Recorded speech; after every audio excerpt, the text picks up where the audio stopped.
Hello, hello, everyone. Welcome to the stream. Hey, guys. Today we're talking about raid and dungeon optimization, and I called in an expert.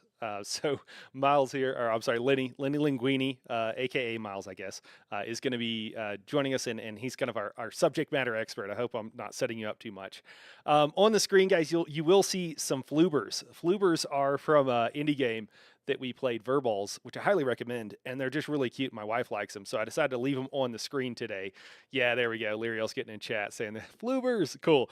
So I figured if I was going to leave them on the screen because they're really cute, that I should also give them a shout out to Verballs, Virbals. Yeah, Verballs, really fun indie game. Got to support indie game, guys. If we're gonna continue to get great games in the future, we got to support the indies. So, Miles, hello, man. Thanks for joining. Hey, how we doing? Doing well, man. I forgot to do this last time. We are chatting with Luna and we're talking about some of this stuff. Can you tell us just like some of your rating experience, like some of the more difficult stuff that you've done? I know you're not particularly a Um, braggadocious person, but yeah, that's fine. I've basically done everything in the game with the exception of the Mind Mender and Unstoppable, which are like the two most recent tries. I have yet to do those. Bit of a time sink to get those two. okay, okay, cool. Otherwise, I've sort of done the rest Okay, many times. trifectas and et cetera, et cetera. Yeah. Yeah. Okay, cool. Yeah, I've seen you guys putting up plenty of pug tries. Nani says, "Hey, I need a group healer for a Vast plus two." We're busy. We're busy. You can't have him. You can't have him. He's mine. He's mine for the next 2 hours. Cool. Well, awesome. Well, we've both been really busy. We haven't had really a chance to talk about this, and so let's just kind of maybe we can AOG says, "Hey, is that Yeah, Lenny Linguini, yeah, the one yeah, and in the only?" flesh. So we're gonna just talk through it. So first off, we want to get to dungeons. I think dungeons are pretty important. I feel personally like optimization in dungeons is less important because they are less difficult. Would you tend to agree with that? Disagree with that? Yeah, I would agree. Dungeons is where you sort of get to do what you feel like doing. Anything can kind of work there. There's obviously like you can try to optimize things for sure, but you don't necessarily need to. There's only four people, which also just means if you're trying to optimize something, it's having less of an impact because it's affecting less people. Yeah, yeah. And also, we didn't actually audio check. Is Miles loud enough for everybody? Can everybody hear Miles? Okay. We were Yeah, talking, and I was I like, need to. I'm fine. Miles, give me a. Okay, sounds good. All right, cool. Another thing here Wait. too with the dungeons is that you would think in most situations, right? Like you go from a dungeon to a trial, you go from a 4 man to a 12 man, and you're like, oh, okay, well it's 3 times as many people, so 3 times as many, but it's actually 4 times as many DPS because you only add one extra tank and one extra healer, and so the effect of that is that you have in a trial, it matters a lot more what you're doing for the DPS to increase. And in ESO, DPS is king. It's what matters the most. DPS can get you through everything because you can literally just skip mechanics, parse through mechanics, and what have you. And so having buffs when you have 4 times as many DPS is a lot more important than when you only have a couple. And whenever you're looking at buffs, just kind of at a very like broad sense for damage, you have to think that like, hey, if this constantly happens for DPS, if we put or tanks or whatever, if we put someone in this set and it reduces their personal DPS, then the question is, but does it increase our total DPS enough or more so than what we lost? And if it does, then yeah, we should do that. And that's a lot harder to do in 4 mans. Am I framing that in a way that makes sense, Miles? Yeah, for sure. Okay, Yeah. cool, cool. And I'm sorry, I keep switching names here. Lenny. uh, Either okay, one. either one's fine. Okay, cool. Either, Uh, either one's fine. other people, Lyriel says other people have said that the newest two are a time sink. Are you more? Are they more of a time sink than other tries, or is it just because they're new, so the DPS creep hasn't made them easier? And I think she's referring to the newest two trials.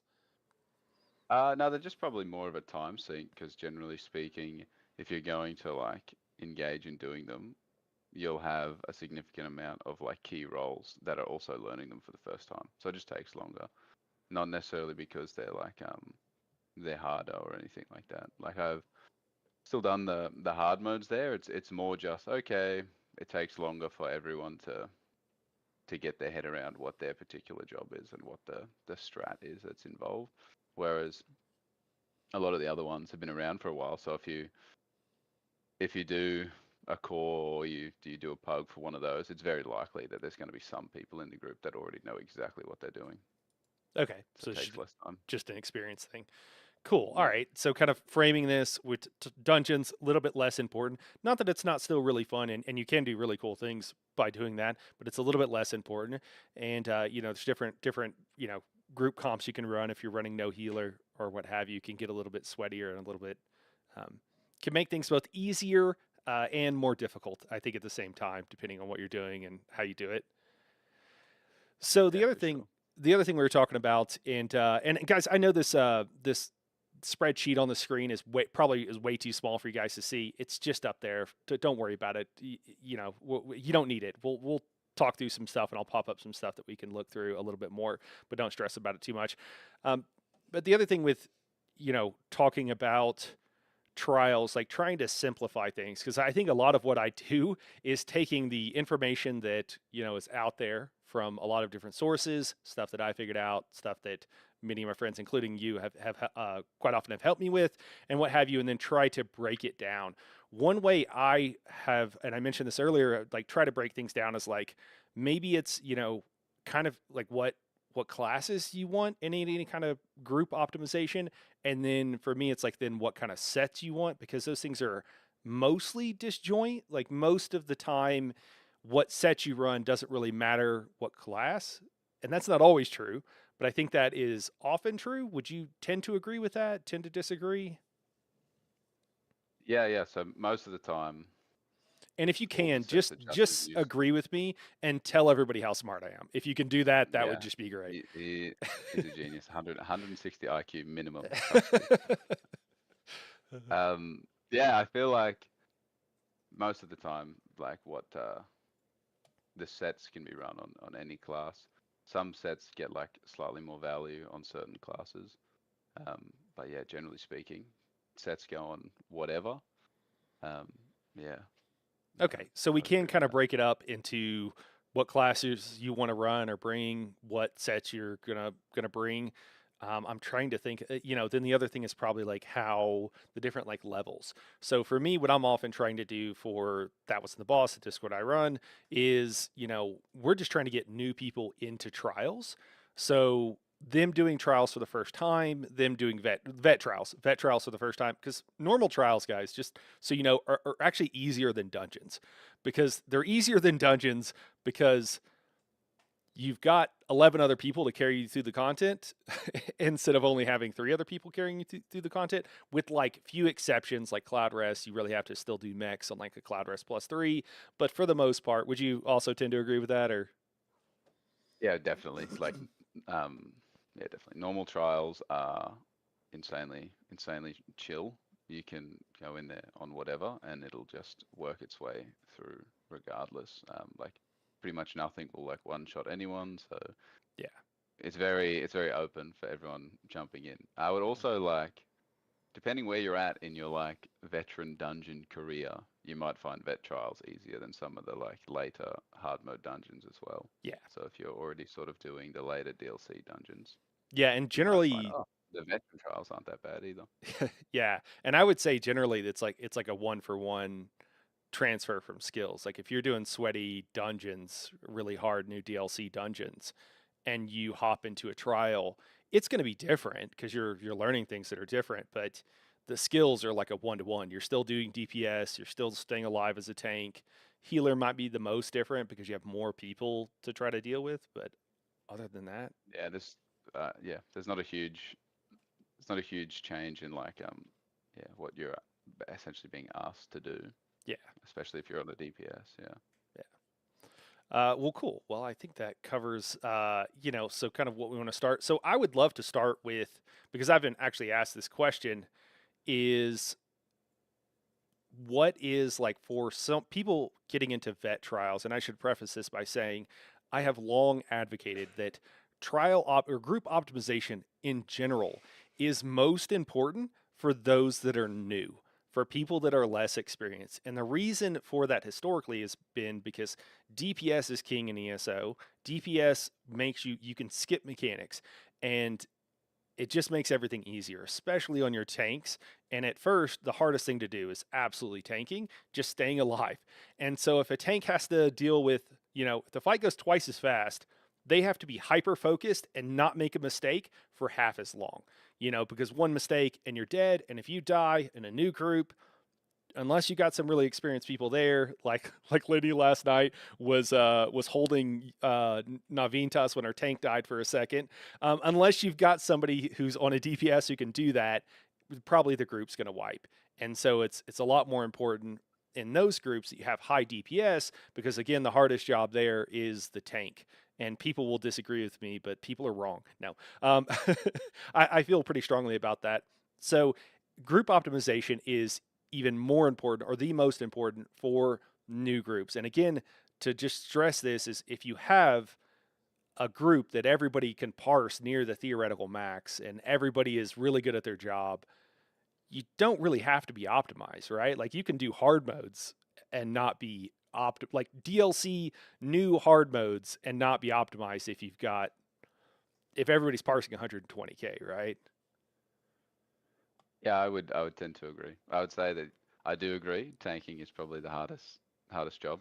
Um, but then it's also like getting to that the top of the DPS ceiling is also quite hard. It's like one of those things where easy Yeah. when you know how, actually quite hard to get there to begin with.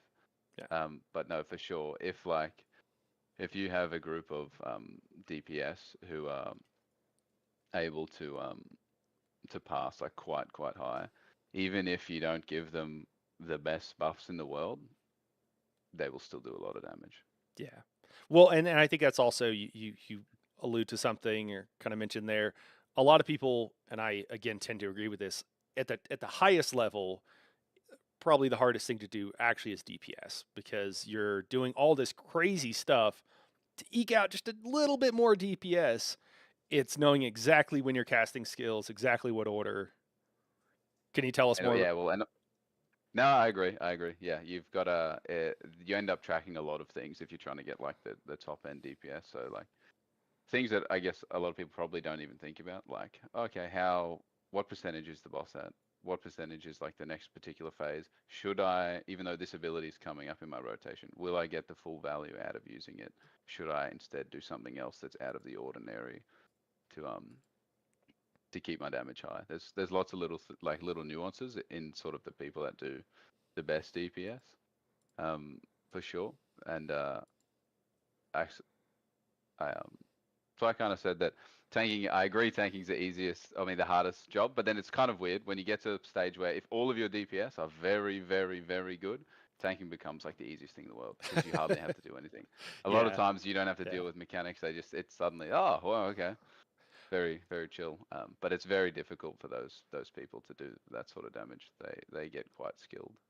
Yeah, it's funny. I hear this all the time as someone again who works with a lot of people that are just doing vet trials, their first vet trial or their first, hard mode or whatever, and they'll say, "Oh, well, I do fine in this other group. I don't know why I'm struggling tanking in this group." Because maybe they've ran with some sweatier groups, and I'll usually now I know if they say that, almost certainly the group they said it was easier to tank on is parsing way higher than the group they said it's hard to tank on.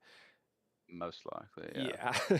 And that's, the skill of your healers. Are you getting synergies?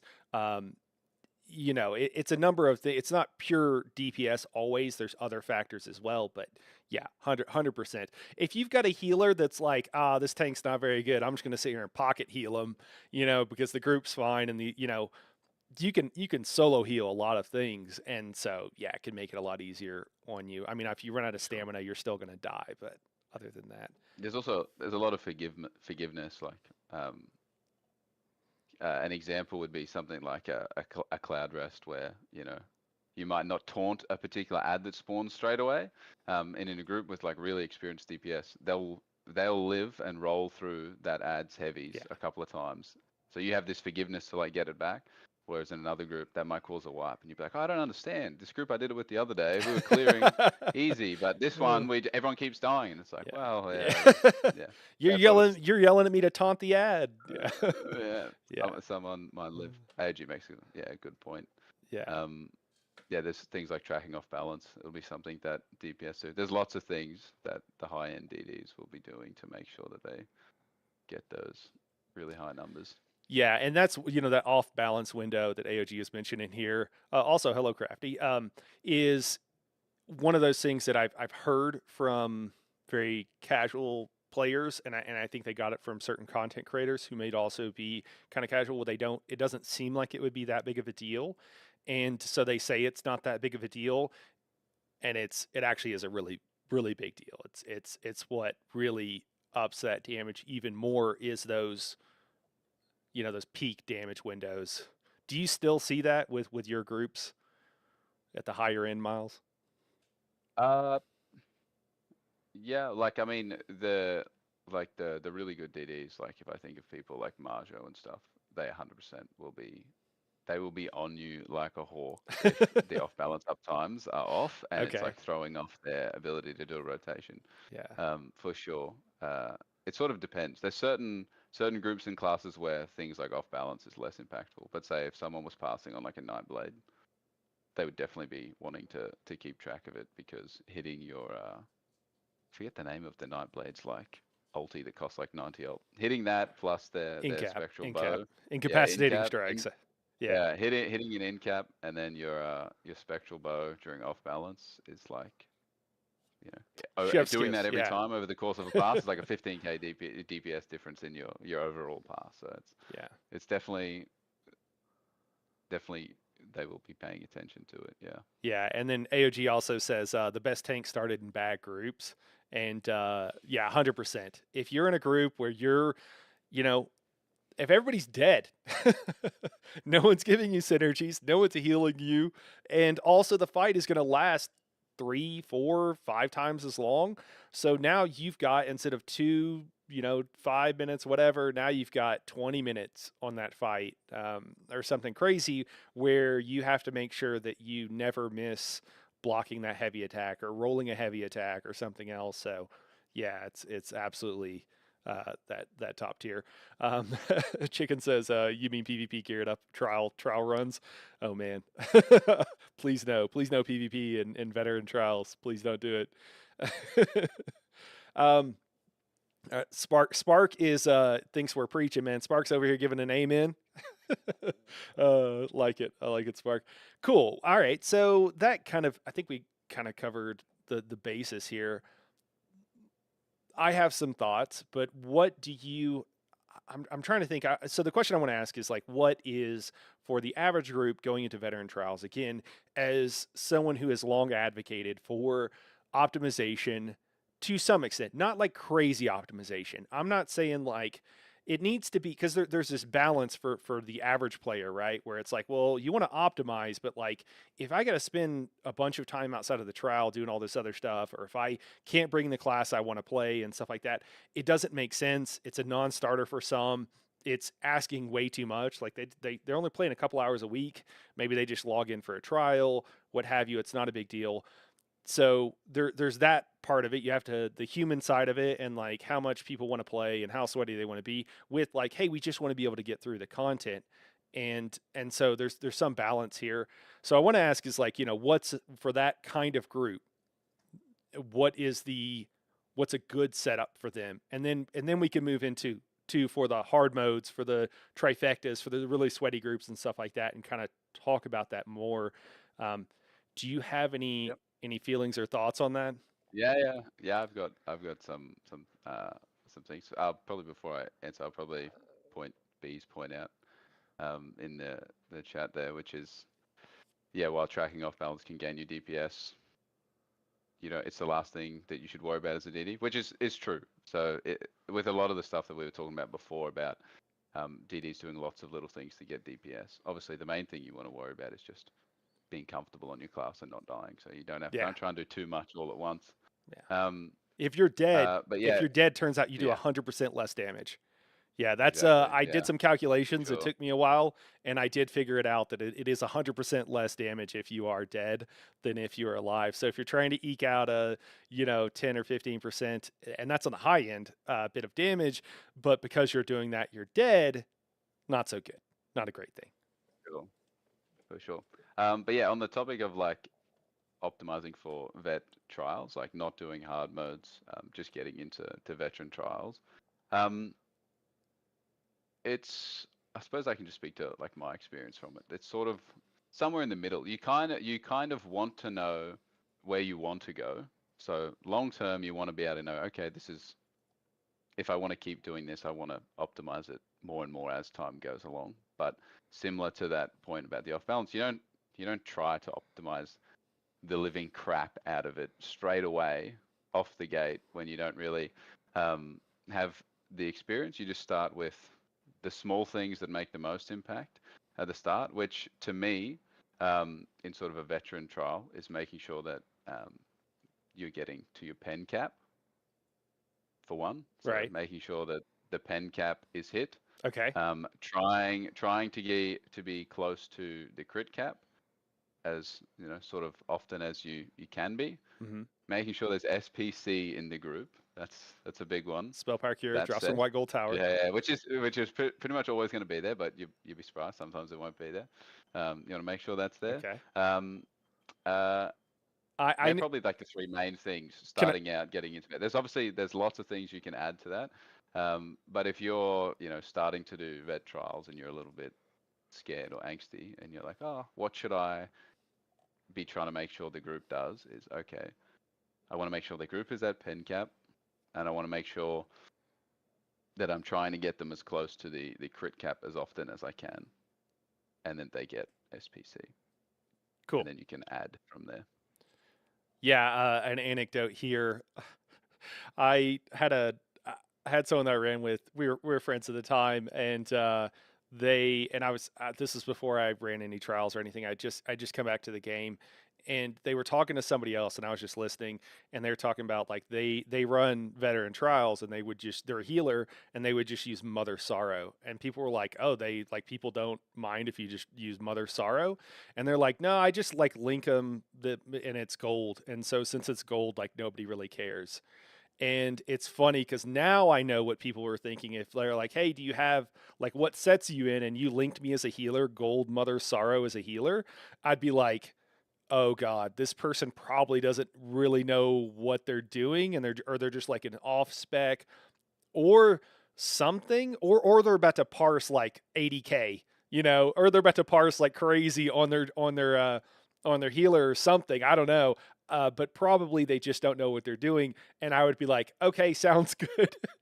I think Yeah, that's the antennas would be raised, and you'd be like, "Oh, what are we in for? yeah. What are we about to have Uh, happen?" I'm definitely going to be watching to see what skills they cast. And if they break out, they like toss two heals and then go into a DPS rotation, I'm going to be like, we're set. Okay.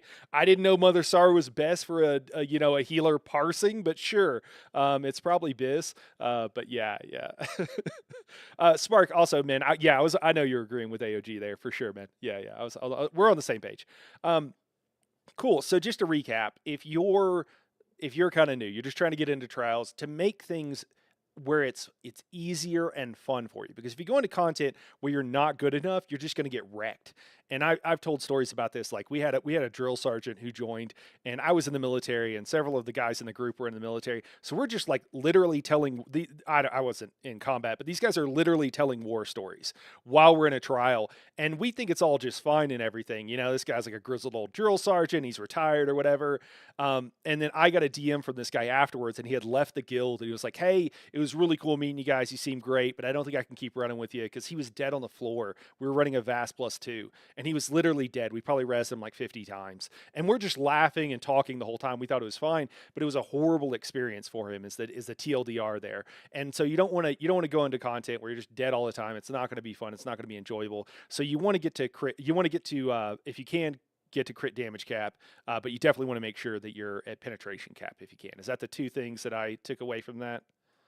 Was Yeah, there a third? the two most important is the SPC and the crit cap, Oh, the pen SPC, cap. SPC. Yeah, I'm yeah, sorry. Yeah, yeah, yeah. yeah, If you're under pen and you don't have your SPC, the group is doing like 30% less damage. yeah, Like it's way lower, um, and it will make the trial harder, longer.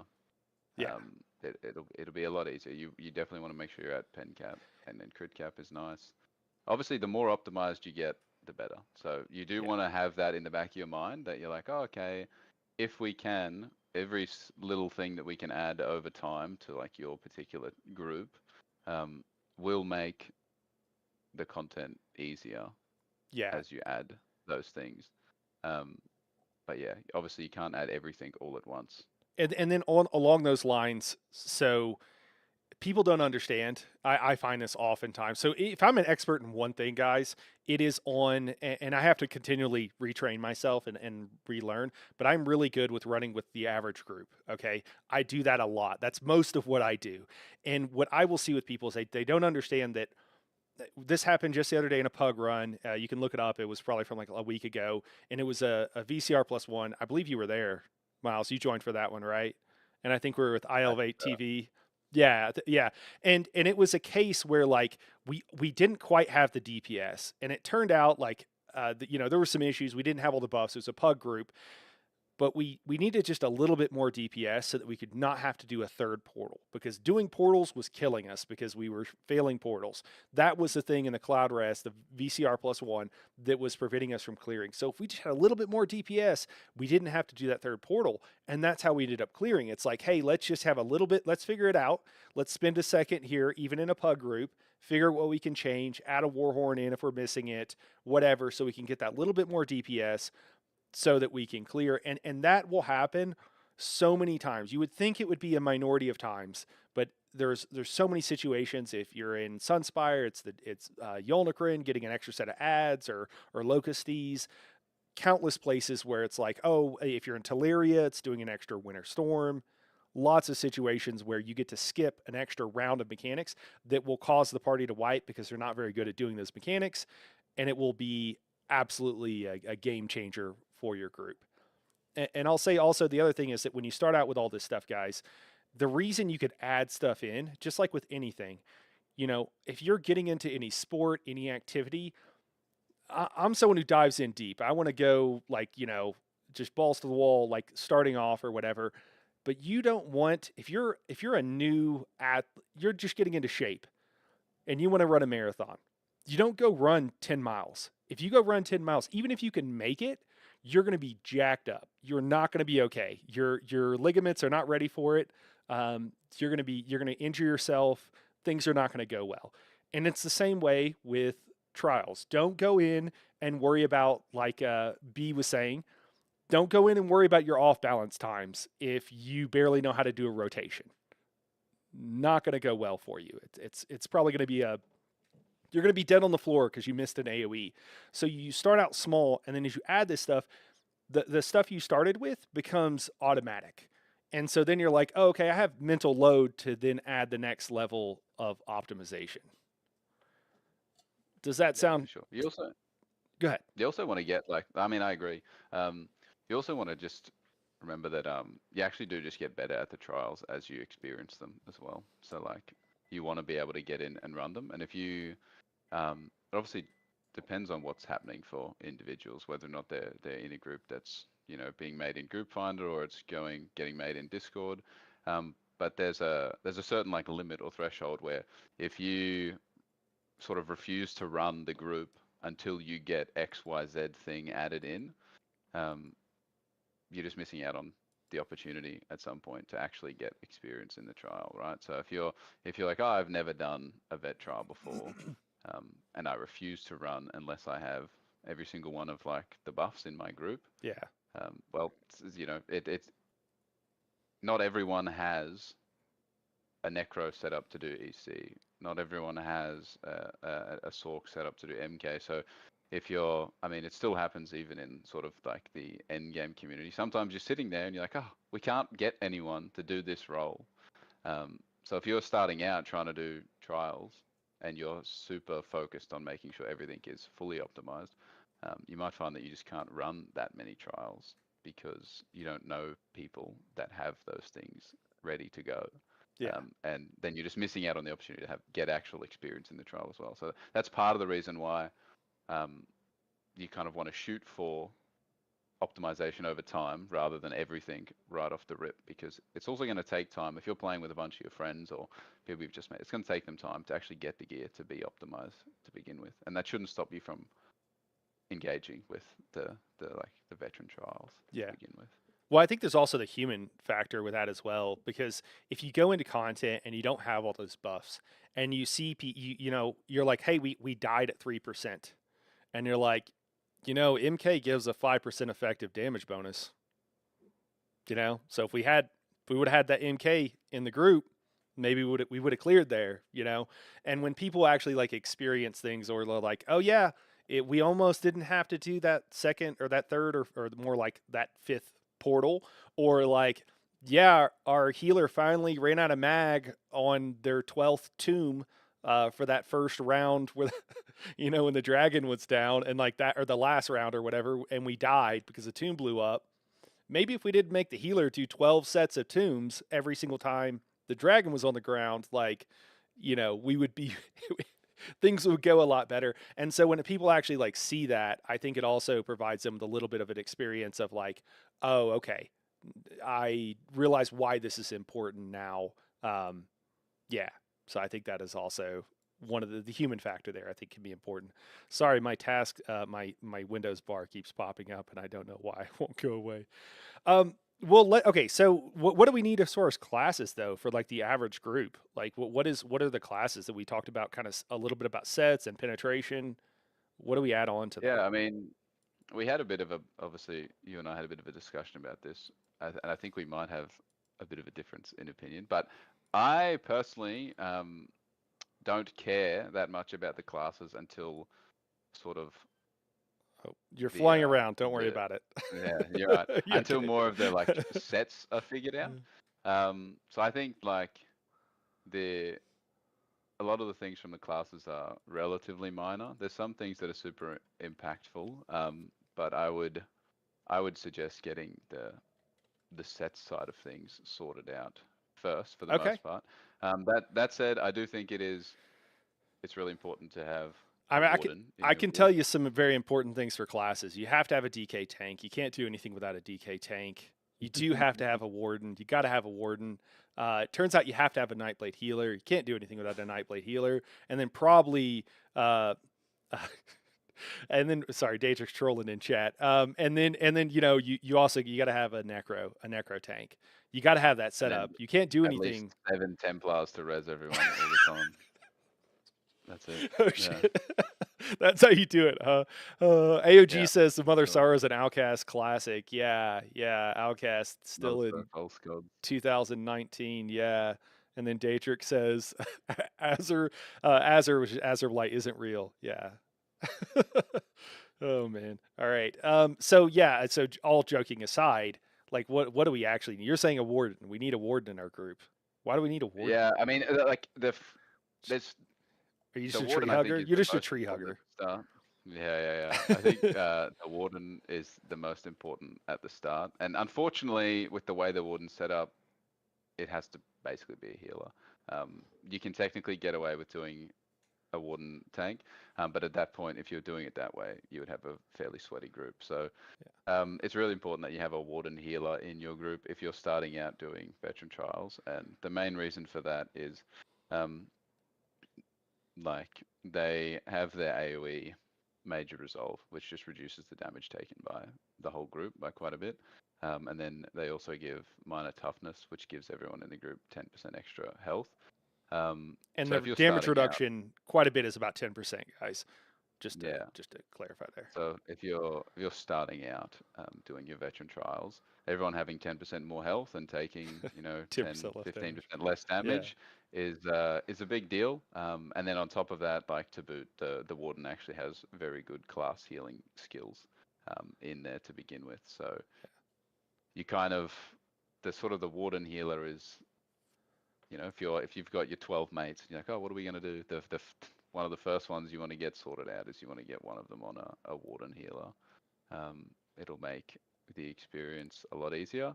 Um, then from there, you generally want a necro. You generally want two, but one as a tank and one as a support DPS. But you want the necro for their ultimate. That's the only reason. Um, their ultimate, the Colossus, is very strong. They don't actually give like a class passive that's super useful. It's just that ultimate. Yeah. What does that do? Um, 10% increased damage taken to Okay. the boss. And um, at the start, you might have that up 25, 30% of the time. But by the end, you can have that up on a boss 100% of the time. And some things are multiplicative, some things are additive, but if your group's doing like 1.2 mil DPS, which they certainly can be, adding 10% extra damage to that is actually quite a large amount of damage. So that's super useful from the Necro. But yeah, Warden I would say is the most important. The Colossus from the Necro is pretty good. And then from there, you start getting into the actual minor passives that classes provide. And basically, the DK, the Templar, they give two sides of the same coin. So having one of them is nice. And then same with the Sork and the Nightblade. The general preference is for it to be a DK and a Sork, though. It works better that way. Okay. Okay. Works better that way. I was like, wait, are you saying you don't have to bring a DK? I mean, technically you wouldn't have to, but the when you get to Maybe it's maybe so you're hard. saying it's the next Yeah, step up because like yeah, it's the next step. Yeah, yeah, yeah. maybe it's the To try next and keep step it up. simple at the start, it's sort of it's almost too much information. But Yeah. Yeah. technically, the DK and the Templar give you the same sort of passive, but the problem comes with there's two support sets that get paired together, um, uh, Alkosh and Zens, which is part of you trying to reach the pen cap, which we talked about was like really important at the start. Yeah. And those two sets undoubtedly work the best on a DK. Um, they're a bit more finicky and basically a pain to try and run them on, say, a Templar. So you don't necessarily need a Templar there at all. But they run very well on a DK. So you would like to have a DK. Yeah. And So since the DK is already there, the Templar becomes optional and not needed. yeah, and you know what? I don't think we did a good job of actually explaining that to everybody. When we're talking about that lowest tier, guys, we talked about SPC, and then we talked about getting to pin cap, but we didn't actually explain how to get to pin cap. So, Yeah. so in any kind of group, optimized group, even not optimized group, it's like one of the first things you want to worry about is you got to get to pin cap, and because otherwise, I mean, it makes things that were doable just impossible. And so there's uh, correct me if I'm wrong. I'm just thinking about this out loud. Like probably two main ways to do that. So the if you don't have someone running the Alkosh set, which is a little bit more of a specialized thing, typically it's run on a DK and they run Zen's Redress and Alkosh, and it's called a Zenkosh DK. So if you ever hear someone's or Kosh, sometimes people will say that. So if you ever hear that thing, that's what they're talking about. And Zen's Redress just adds some other damage. We don't need to get into that now. But the Alkosh is critically important because that is a massive amount of damage for the entire group. And there's some math involved, but basically getting to pin cap gives you a number. And then all the other buffs that you get deal with that number. Okay. So, and forgive me if I'm being a little too hand wavy with this. I'm just trying to explain it in simple terms without getting into the math.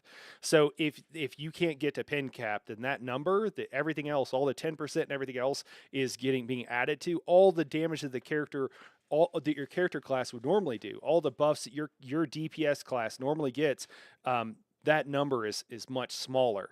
And so now 10% is now that 10% is not the same 10%. It's a much smaller 10%. And so you really got to get that number. You got to get to full pin to get that number as big as you can. And then everything else. And again, I'm simplifying and omitting things and what have you, but that's the idea. And there's two ways to do that. Again, the Alkosh, but the other way now we finally have a way. It's great. It's Trimmer Scale, which is a monster set that only applies when a tank taunts something. and it scales based off your armor. But as long as you're a normal tank, it'll provide basically the same amount of penetration. And you have to be taunting, so it has to be the tank that's holding taunt on the thing has to be in tremor scale. Is there anything I'm missing there with that, Miles? Uh, yeah, a couple. I'd say yes. There's the tremor scale is not as strong as Alkosh, but it's still if Is it that's not? like I'm no sorry. no It's Alkosh is like no Alkosh is like 6k yeah. I thought tremor and was as well. No. no, tremor scales off of your resistances, and generally, if you're at like resist cap, it's somewhere around the like 2.4 Oh, mark. really? Yeah, Man. so you have Oh to push it wow. quite high. Okay. You can go like you can do things to push it. It's still better than nothing. And with Velothi in the game and stuff like that, people don't need the full 6k from Alkosh a lot of the time. So tremor is pretty good. Crimson Wait, is more than tremor. hold on. So I'm like I've been so wrong about this for so long. Has it always been that way, or did this change at some point and I missed it? No, it's always been lower than Alkosh for sure. The pen from Tremor scale. I don't know if they've changed the scaling, but I know that Okay. like for example, we did drop Alkosh when we did Swash. We dropped it on Teleria for Tremor scale, and then we had our tank added some extra resistances above where they normally were, and it got it sort of high enough that it was in like the three and a bit K mark, um, and we were able to make do from there Okay. with things. But yeah, it's definitely less, but it is also like from like a cost analysis side of things. It's only two pieces that you have to wear, and it's relatively easy to get. So Right. if you're starting in vet trials and you're like, oh, I want to try and increase the group's pen, Yeah. what's the quickest way that I could do it? If you were a tank, you might be like, okay, well, I can go and get tremor scale, and I can do one round of pledges, Yeah. go get the, Really go easy get it from dungeon. the keys, yeah, and then get it Yeah. from the base camp dungeon, and there you go, you have it. The other option is Crimson Oath. Yeah, so B said you got to run Crimson Yeah. and Tremor to reach Okay. Alkosh values, which is yeah. So Crimson's the other option, which you can do as a tank. So similar thing. Crimson's a bit nicer because there's um, more pen and it's in AoE, so you can keep it on for like your trash. It'll help with your trial trash. So if you didn't have Alkosh, there's that. But obviously it takes up a 5-piece set. So there's you kind of got to weigh up if that's right for you guys. But yeah, that's another way that you can reach cap. That's wild. I got It that might be you. confused in my head, and it's been wrong in my head for like a year. Wow, that's crazy. Okay, thank you. Yeah. It might be useful just thinking about it because I saw I can't see now because it's like scroll up. I think it was either it might have been B that said this before, but they mentioned that the DK also has engulfing flames, which is why you want to DK. So it might be useful to talk about Yeah, um, Spark said that. Yeah. yeah, Spark said that like there's certain skills that you want that are only on some classes. There's certain passives you want that are only on some classes, Yeah. and then So yeah, yeah, so there's maybe sort of it's. a yeah. Sorry, go ahead. I mean to cut you Yeah, off. so it might be useful to distinguish those. Well, I think As maybe well. we can go ahead and dive into the Yeah, weeds here. You think we're ready to do yeah, that? I think we covered maybe. Yeah, kind of the base we can thing. try. I will say for me, just to give like a straight answer to this for everybody that's wondering. So when we set up roster, so in the guild, moving forward, what we're looking for, and this will probably don't this is not like solid set in stone. I'm going to come up with something for our group, but we are not a pug, right? So if someone's coming to that wasn't the boss, we're not a pug group. We teach people, and we have a wealth of knowledge of people that are going to be in a run that people can ask in the Discord, the help channels, or whatever. And so it's not a pug. And so like we always try to get some basic things. One of the most basic things is like we really want a Zenkosh. Now we don't always have that in every group. If you're a new group, in some ways it's kind of better because you want people to see mechanics. You don't want the fight to go super quick because then people don't learn as much. Like it's good to go through things a little bit slower. Sometimes at first, it gives everybody kind of the experience, not too slow. um, but having a Zenkosh is absolutely something that we're always going to want. Having a Warden healer is also pretty much something that we're always going to want. And then having a Sork is also probably the third. And not necessarily in order of like most important and most valuable or whatever. It's kind of like it is most important, most valuable, but it's also like what's easiest to get. Getting a Sork is not that hard. So it's like, yeah, they have this buff. It's pretty cool. Maybe we can get that and have it in group somehow. Um, and then again, the Zen Kosh is going to be a DK. And it doesn't have to be, but like if you're talking about it, it doesn't have to be like you know a lot more information. There's a lot more going on. So like Zenkosh DK, Warden Healer, I would think are the two main things. Would you disagree or anything you would want to add to that and say, hey, you guys should consider this? No, I would generally agree. So probably a thing that I would note is like if you're starting out like doing trials and you are doing pugs like group finders or things like that, um, one person in lots of different roles, not in the healer role, but in like either a tank or a DD role, can make a huge impact in the group getting to pen and crit cap by themselves. So, for Yeah. example, if you're a tank that wants to get into veteran trials, you can run Crimson Oath and Saxiel as your two sets, and you will help the group just through you alone will help get the group to pen cap, and you will help get the group to crit cap as much as possible. Or alternatively to Sax, you could run like a Lucent Echoes. Um, Either of those two, like combinations. So there's a pen set there, a crit set there, And that's on a super tank helpful. That's on a specifically. tank. Yeah. You can help the group get there. Um, if you are on a DPS, you running Alkosh. So if you have a Dragon Knight DPS and you put Alkosh on, you will help the whole group get to Yes. pen And cap anybody in can you, run and it will be Alkosh. worth it. Yeah. Yeah, it will be worth it if you are in a pug by yourself and you know that like, oh, I'm doing this group finder vet trial and there is no other pen. Yeah. It will be worth it for you to put it on, Yeah. um, And I'll for say sure. that for that was in the boss when we first started out and we did not have people, or when even when we're just doing new groups, we just start a new group and it'll be like whatever we get. And what we'll do is we'll go farm VMAL and get somebody Alkosh. And then it's like, cool, now we have Alkosh, now we can do other things. And anybody, just like Miles said, anybody can wear it. All you gotta do is use a synergy once every 10 seconds. It'll keep up the buff. It's not too tricky. One exception to that. Do not put Alkosh on an Arcanist at all Oh. because you can't take synergies while beaming. It is it is definitely not worth it if you try and wear it on the Arcanist because you will not get it the And the synergies. beam lasts for four and a So half seconds, so yeah, that so it means doesn't that work. you gotta. It's very easy to drop it quite often in that situation. Yeah, that's fair. I need to read a Yeah. couple of these comments because they're funny. We got a couple of funny troll comments. What do we got here? Daedric says, "Consider Eben, Worm, and Hercines for the orb maxing." That's an interesting big brain move there. Uh, Daedric, appreciate that. And then Chicken Ass Zen's the sticky dot. Yes, Zen's redress applies with your light attacks, but the damage increase is based on how many sticky dots you have on a target. Don't worry if you don't know what a sticky dot is. And Abraham says, tomato garlic chutney. Am I right? I don't know what that's in reference to. I don't know if that's a I don't know what kind of chutney we're making here, Abraham. Okay, cool. Yeah, sorry. Did I interrupt you? You got more to say? Keep going, Miles. No, Play. I don't think so. I don't know.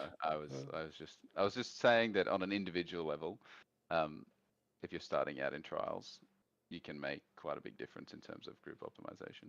Okay. Um, with just the sets you make. So you don't need to worry about getting, all 12 people perfectly set up when you're first starting. I would start off just focused on like, what can I wear that'll Yeah. help the group? And then, if you have some friends, you can discuss with each other. Okay, well, what should you wear? I'm already wearing this. Maybe you can farm this, or we can farm this together. Well, and I think it's kind of fun things that some of my sweatier friends I know do in pug groups is just that. Like, let's like figure out. We're going in this pug group. It's probably going to be a trash can fire. But like, how can we help this group get through? And there's a couple of ways I like that. Team Frizzy says my warden healer must do what they have other classes, what they have other classes don't. Um, and what is their go-to sets? Uh, I'm not sure what He's I'm not, asking why. Why do we pick the Warden Healer? Which is the resolve and the toughness. yeah, is that the question? Okay, okay. Yeah, yeah, Um, yeah, yeah. and then the sets on the warden healer. Um, I recommend all healers start off with SBC and Pillager's Profit right now, and then learn how to Rojo later. Um, Miles got his Yeah. eyes got big on No, no, that. no, yeah, Yeah, yeah, yeah, yeah, yeah. no, No, no, for sure. Um, Sort of like a tiered system, I suppose. Yeah, Warden Healer is a must because of the resolve and the toughness. I do agree the SBC Pillagers is like good. There's a bit of a higher barrier to entry with the SPC Pillagers. You've got to farm a Mythic to go with that setup. And you also need to farm a reasonable amount of at least normal Dread Sale to get the staffs. Like, so you need this Pillager's staff for the back and the Spell Power staff for the front, which is well, takes a you're while. so I would Um, I would say you're talking about a sweatier setup. I would I even say just I wouldn't yeah start someone off with that setup. I wouldn't start well someone yeah off. see, Yeah. I wouldn't either. I would Okay. I would generally in the mean like if someone was brand spanking new to like trials, maybe even dungeons, you can get like the spell power cure body very very quick and whack it on, Yeah. and then you can actually run PA with that if you wanted to Sure. start off because you Yeah. can just buy it, um, and you can farm your normal dread sale while you're in that Yeah, setup you don't need for vet, sure. guys. You don't need Yeah. perfected gear. I cannot stress that enough. People think they do, and it's like, man, if you're waiting until you've ran enough veteran dread cell reefs to get perfected pillagers, like people aren't going to want you in the group if they're running farming veteran dread cell reef. Like, just get it on normal. That's what we all did. The Applies perfected to is tiny. it applies to a lot of sets. The perfected bonus is like tiny, and you really want to think about this. If the set that you're gonna wear is on your back bar, it absolutely does not need to be perfected. Because the same thing happens with like sacks. People will be like, oh, I need to get Sack Champion perfected, but it's 90% of the time, 95% of the time, people only have it active on their back bar, and the bonus is extra stamina. And having 1,000 extra stam on your back bar is totally useless to you, Yeah. and spending way more hours trying to get it is like just paying for yourself. Yeah. Uh, Yeah, Pillagers is in the same boat. I think it's like an extra line of Magicka, so you don't need that on your back bar. yeah. That Hey, won't change anything for you. hello, Glenn. It's good to see you, by the way. It's been a while. Chicken says, besides asking and going through logs, they're an easy way to check gear. What do you mean, Chicken? You mean on everybody else in the group? If so, then logs is the way typically. I'm not sure. Can you clarify what You you can mean? kind of You could kind like, yeah, you would want to generally asking or checking logs is easy. If you were just having no one respond, sorry to interrupt. If no one was No, you're good. responding and you couldn't log, if you have the CMX add-on, you can pull up CMX and look for the particular thing you might be interested in. So Hmm. if you pull up CMX at the start of like your trial, um, the Taste for Blood might be another one. I'm not sure. But yeah, and you see that like, oh, the penetration on CMX is at 30,000, and it says we have permanent Crimson Oath, but I'm in Alkosh. You can be like, well, the tank must be in Crimson. I don't need to have my Alkosh on. Hmm. If they're not going to communicate with you, like if you ask them. Generally, I think most of the time, if you ask like a tank or a healer what they're wearing, they'll tell you. Well, if Daedric's in the group, you can just see what color the orbs are floating around them. If Very they're true. blue, it's going to be Worm Colt. If they're green, it's going to be Hersine. And if they're red, it's going to be Eben. So then you're good there. You know what Daetric's wearing. Okay, cool. That's exactly what he was asking. Spark says taste of blood. Um, cool. Okay. I'm sorry. We need to stay for sake of time. We're gonna have to have Yeah, we're yeah. gonna have to get Spark on here, and we're also gonna have to get Miles back to chat about this more. Um, for sake of time, again, if a group is if so a group is more on the sweaty side, or you think that like, hey, people can generally bring a lot of different stuff. What is your group comp? What are you looking for? I know you have like kind of a standard setup that you've mentioned Yeah, before.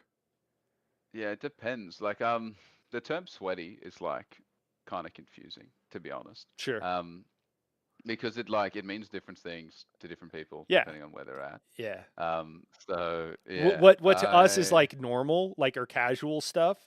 Most of the community would consider sweaty. And what I Probably. consider like, oh, that's really sweaty is like beyond, far beyond. So yeah, it really just depends on where you're at. It's kind of like saying in game. It's kind of like saying, yeah, yeah, I'm with you on that.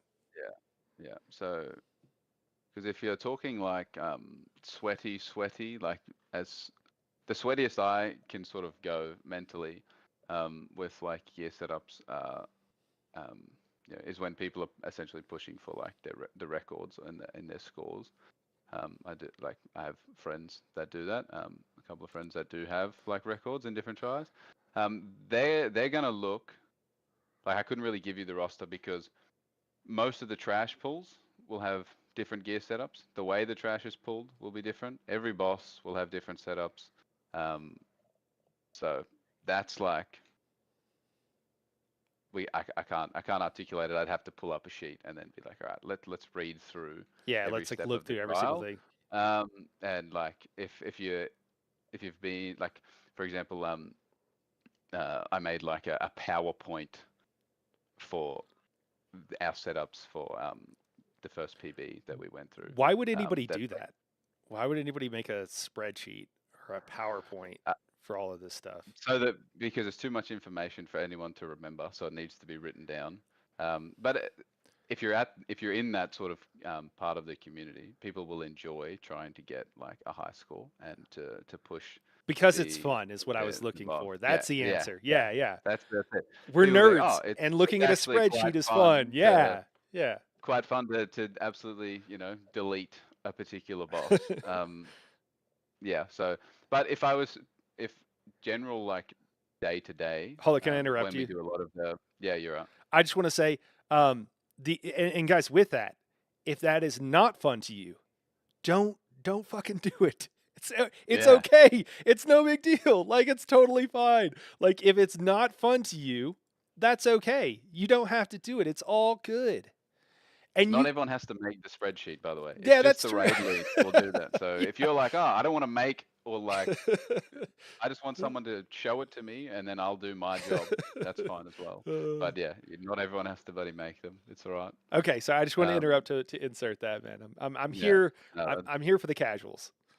that's fine.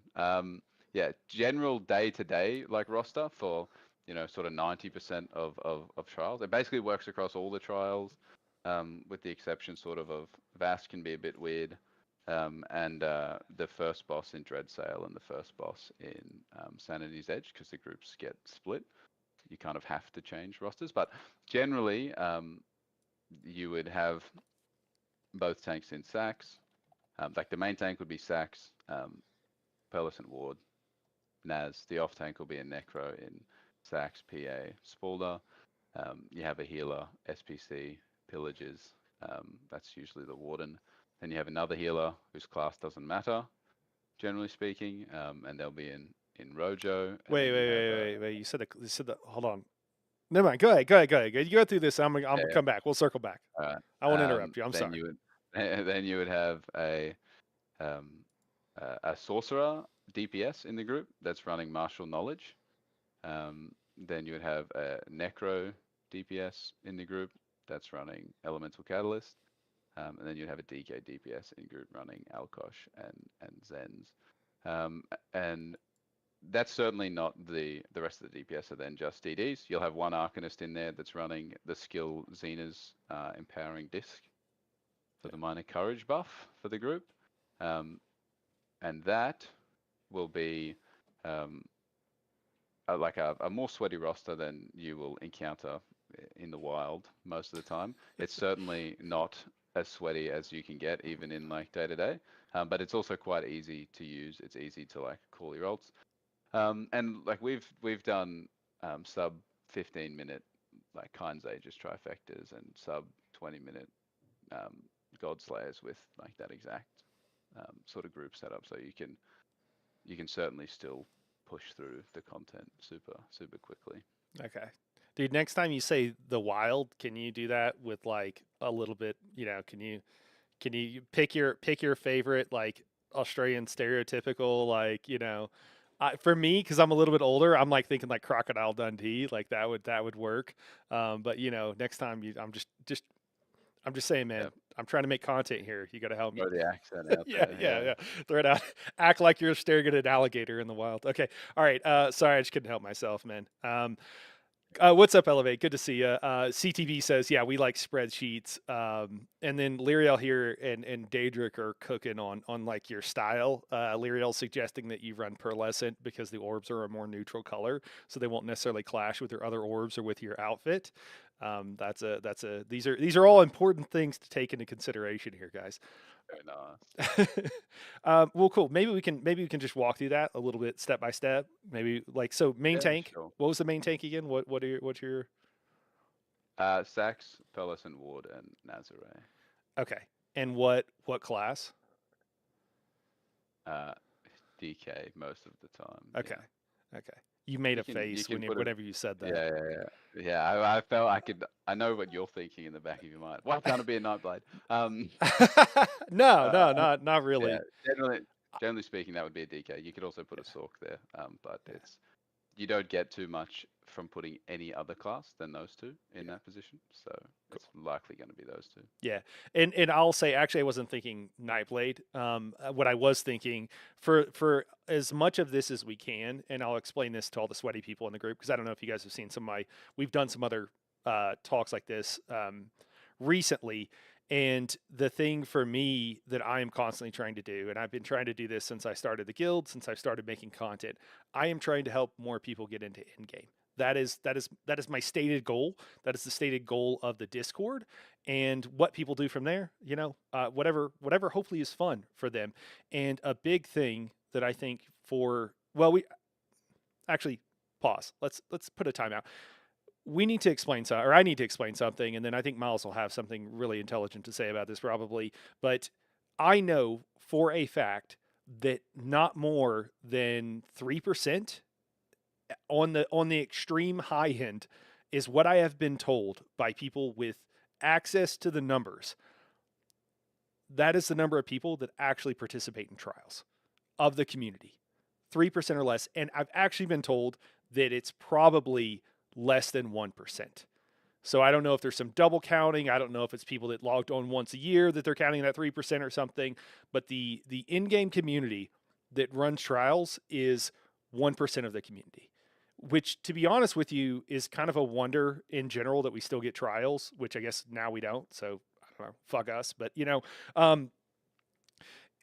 of the community. And then I know from experience, and maybe you guys can because this is all anecdotal at this point, but I think between all of us, we have a pretty good idea.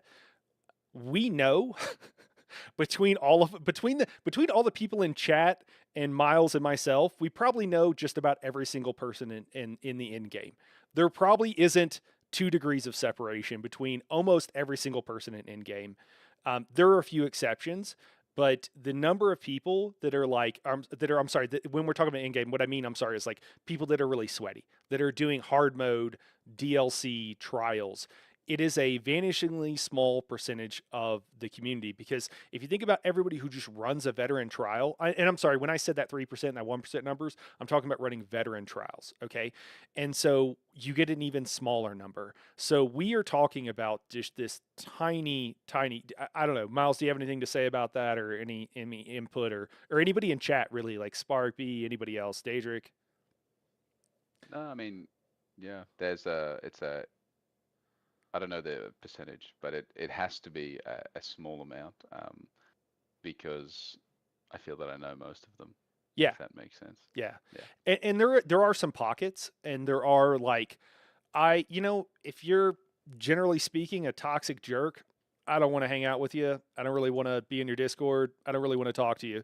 Um, and so there have been situations where, and even then, there are also ancillary groups that are like, hey, we're just in this Discord.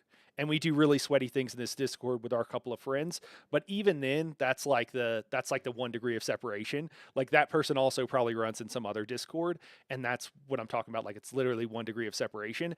So there are some places, and there are some things where it'll be like I will hear, um, I will see someone who's does score pushing. They have YouTube videos of them score pushing, and they're recommending one thing, and I will be like, I don't think that, I don't know if that's right. And I guess I don't really like saying that because it sounds like I'm the person who knows things, and I'm really not. But what happens is that I ask somebody else, right? Like I hit up one of these other guys. Miles is certainly one of those people. And Miles is like, oh, yeah, no, no, here's what you want to do, and here's why.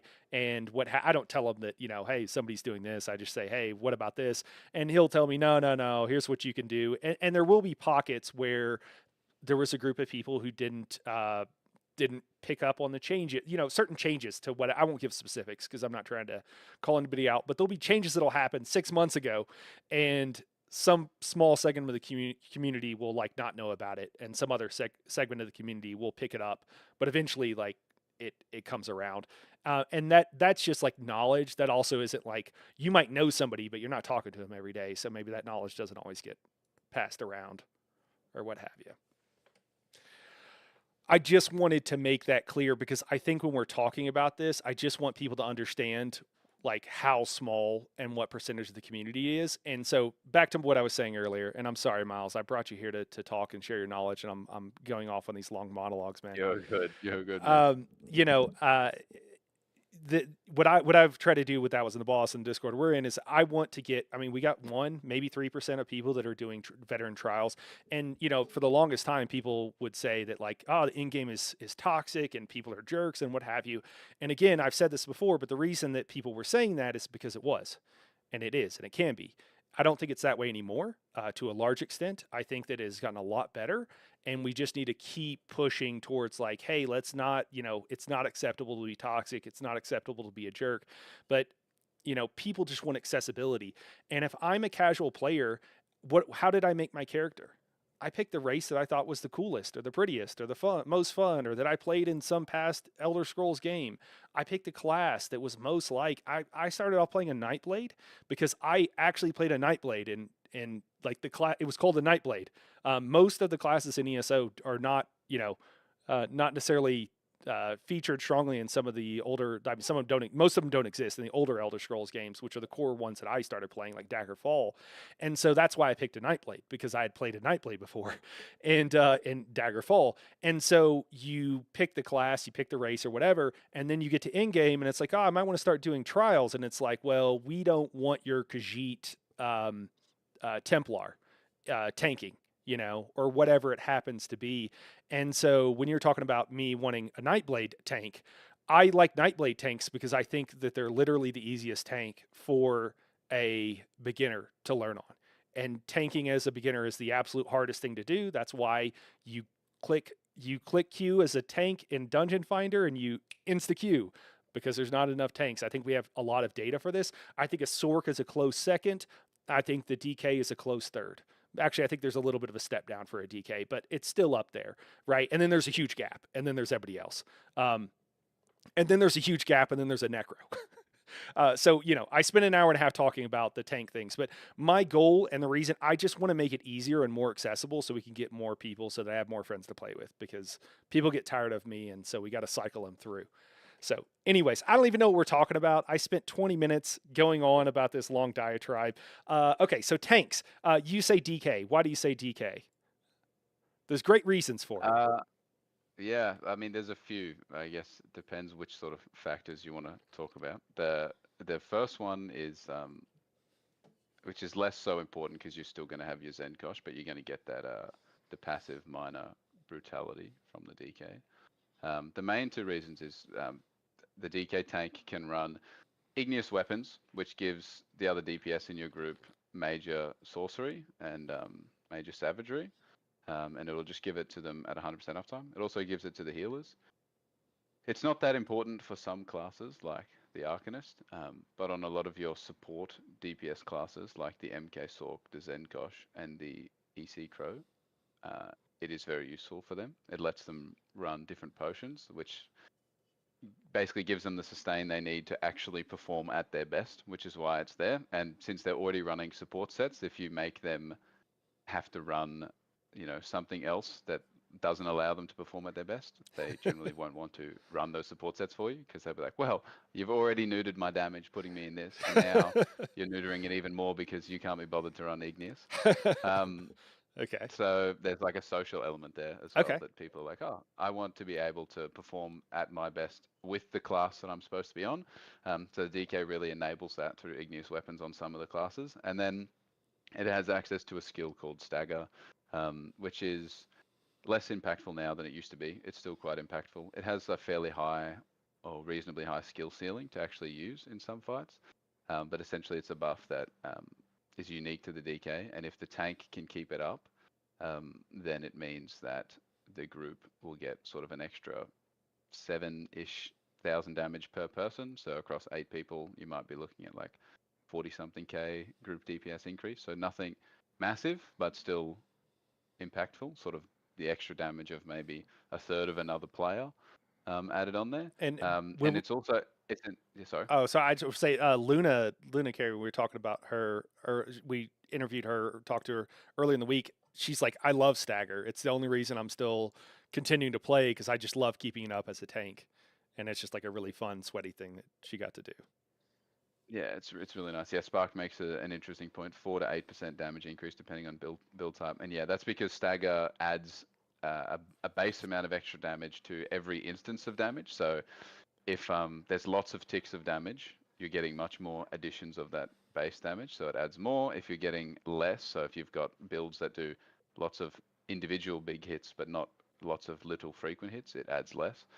So on classes like the Arcanist and stuff, it's quite useful because there's lots of ticks of damage on the beam. Okay. But yeah, so Stagger has sort of a varying amount of damage that it adds, but it definitely adds damage. It makes it fun as a tank. Like a lot of tanks enjoy doing Stagger. I would be one of those. You can put it on the Zenkosh DK. So this is why I say you can technically not have the DK as the main tank. You can put your Zenkosh in the igneous weapons and the Stagger and make them responsible for both. Um, if you have a Zenkosh that's willing to do that, that's fine, and the group can certainly do it. That Zenkosh's damage will go down, and they may not be happy about it. And technically, um, if you could reduce their damage from going down while still buffing the rest of the group, that means the group's overall damage is still higher. So it's technically better in a lot of situations to have it. Um, that said, like if you replace them with another tank, you can always still keep that stuff, and it's not really a big deal. Um, which is why it doesn't have to be a DK as the main tank. There's flexibility to move it around, as long as the Zenkosh is still there. Okay.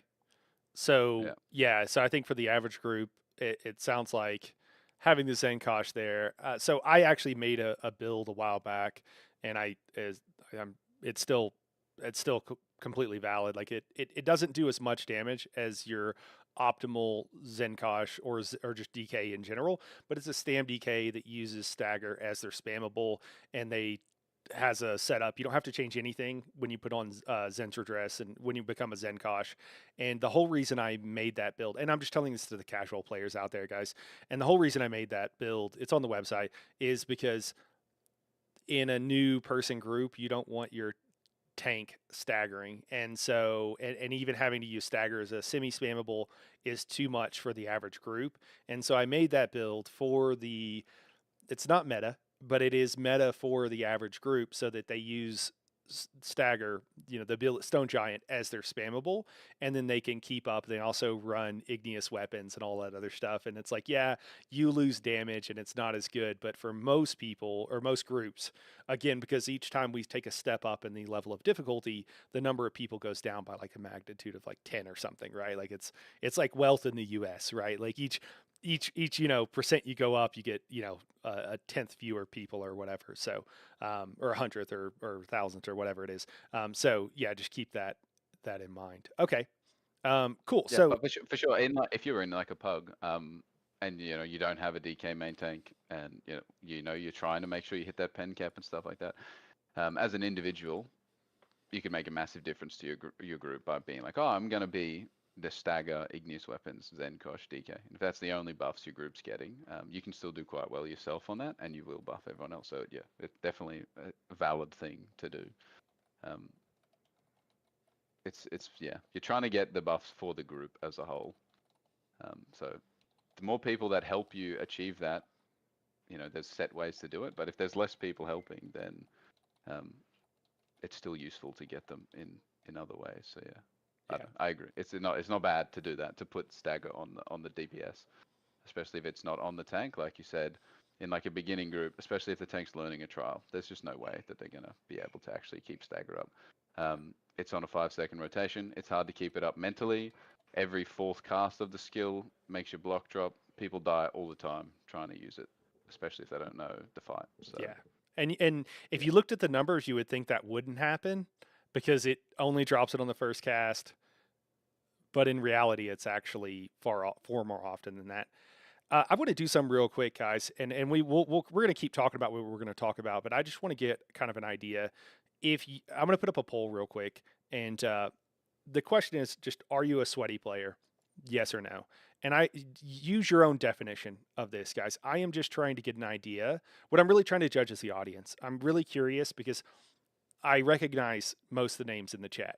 No, I recognize all the names in the chat, but I recognize many or most of the names in the chat as people that are really sweaty, people that I'm like they know at least as much as I do. Um, Most of them know, or many of them know more. Okay, and perhaps considerably more. So I'm just trying to get an idea. I'm just curious, and it's only going to be on YouTube. I'm sorry for those of you guys over on Twitch. Um, but I'm just curious. Do me a favor, just answer there. Guys, if you're one of the people that knows most of this stuff, even if you kind of forgot some of it, you're a sweaty player. Okay, that's. I know it's ambiguous. It's meant to be, self-identify, I guess, as sweaty or not sweaty. I'm just curious. Okay, cool. So I'm sorry, man. We're going through this step by step. Is this too slow? Should we like speed it up, or how do you feel about the time? I mean, we can make it. We can make Okay. it. Off tank. We said what are we doing on the off tank? I'll Uh, speed us up. I won't stop us. Is all right. what'll happen. Okay. Off tank, Necro, Okay. Sax PA, Spalder, generally speaking. Um, the whole reason being you want them in sacks so that their ultimate gets as much value as you can out of it. You're having them using Colossus, which doesn't provide force on its own, but it gives major vulnerability. Pairing that with sacks means that every time they drop that colo, you're getting 18 seconds of vulnerability and 30 seconds of force, give or take, depending on how much ult they have. But generally speaking, the off tank will have full ult. Depending on the fight, um, you kind of want them to be a vamp draining, or you want them to sort of have heroism, major trample. Yeah. Um, those things certainly don't have to exist. You don't have to worry about them, but Sure. if you do, then you're on the path to having 100% uptime for your vulnerability and your force. Okay. Cool. We So got a couple. yes, Necro. Yeah, necro. Cool, cool, cool. And I love that because I love my necro, so I'm not going to argue with that. No. Again, the part of the issue with necro tank is that if you are in a beginning group or even an intermediate group and you're necro tanking, I think we showed objectively is like the hardest class to tank on. Um, and so while there is like high reward for that, if you're in a fight where your off tank is not just, I mean, if you're in Kind's Aegis, your off tank is kind of just standing there, not really doing anything, right? Like he's a buff person or whatever. But if you're in a fight where like the group is split equally, like in Lucent Citadel, then it's a case where they're really going to be having to do a job, and that first boss is incredibly hard on your stamina. And if you're on a necro tank, you might die. You might have a problem with your off tank dying. And if they die, it's going to probably be a group wipe because even if you get them up, they're not going to have any resources because that's why they died in the first place. And they're just going to die again. And so consider that whenever you're making your group, if you're the average. You got a smile on your face, Miles. Me, What are you thinking? yeah. Yeah, yeah, I'm just, um, yeah, for sure. Like if you're doing the hard modes and stuff like that, it'd be something to consider. But I would take the stance of like, if you're committed to doing the hard modes and you've optimized to this level so far, yeah. and you're dying on the necro, figure out how to not die on the necro Oh, because you oh, can. you're Do you know talking what I about mean? yeah, Yeah, yeah. yeah, Okay, yeah, okay. So yeah, this yeah, this yeah, build, I'm sorry. I think that's me yeah, getting lost yeah, in the weeds of like what yeah, this kind of setup is yeah, for. You're saying this is for hard yeah. modes. Yeah, like I mean, I would certainly, if I was doing veteran dungeons, I would run this. I'm a veteran trial, sorry. I would run this sort of setup. But if you had all of these boxes ticked, and you're in a veteran trial, um, very unlikely that you would have issues around surviving, regardless of like the tank class you're on, because things are going to blow up and die very quickly. Okay.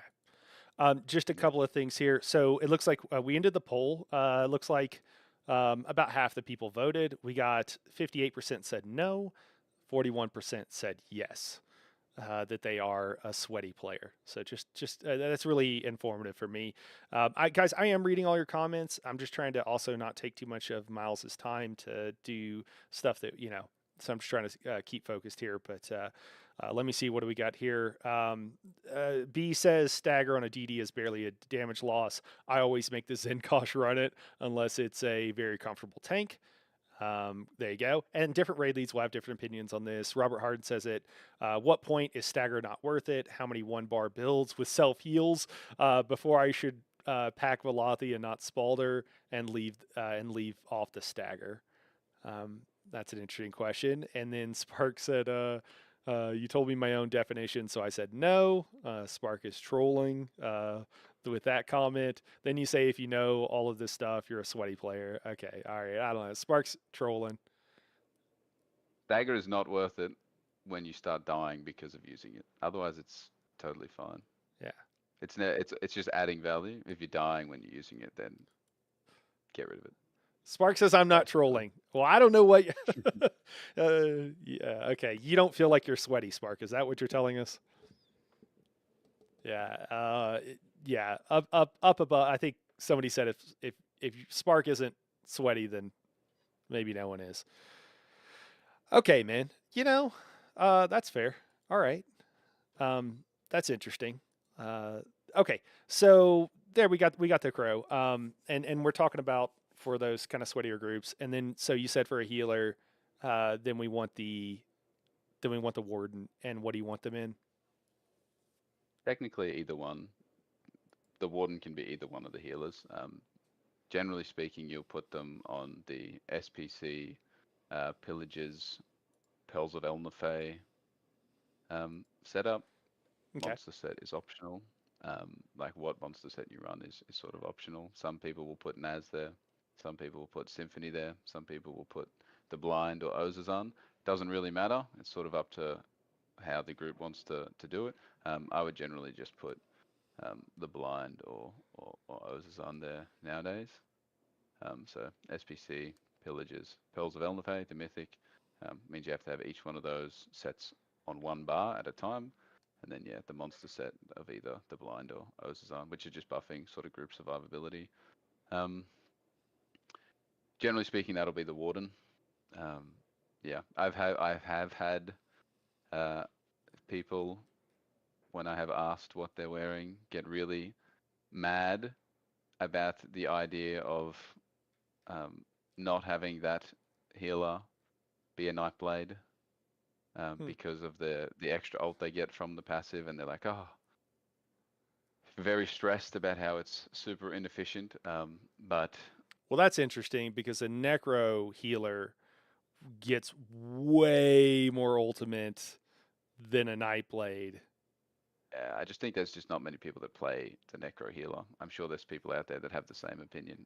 But to all Sure. of those people that are really stressed about what class is the one responsible for pillages, uh, I don't know what to tell you. If you're casting skills at a fast enough pace, all of the classes get their ultimate back before the pillages cooldown is done, and it makes no difference. Well, So and I find most of the time it's not even the cooldown on pillagers for a lot of fights. It's like the DPS windows for them.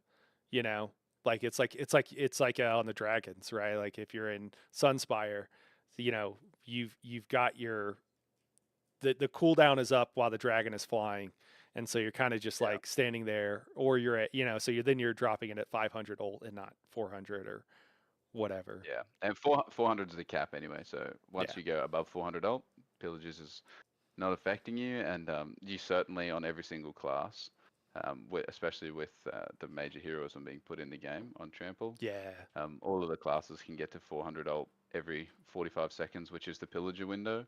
Um, so it doesn't matter which class is actually in the pillagers, but generally it'll just be the warden. Um, and the reason for that is the other set, Rojo, the timing for casting your budding seeds, which is like the main skill on the Warden, doesn't quite line up with Rojo, and so it's super annoying. People that Rojo on a Warden find that to drive them mad, so they'd prefer to SPC pillagers on their Warden. Okay. Yeah. Yeah.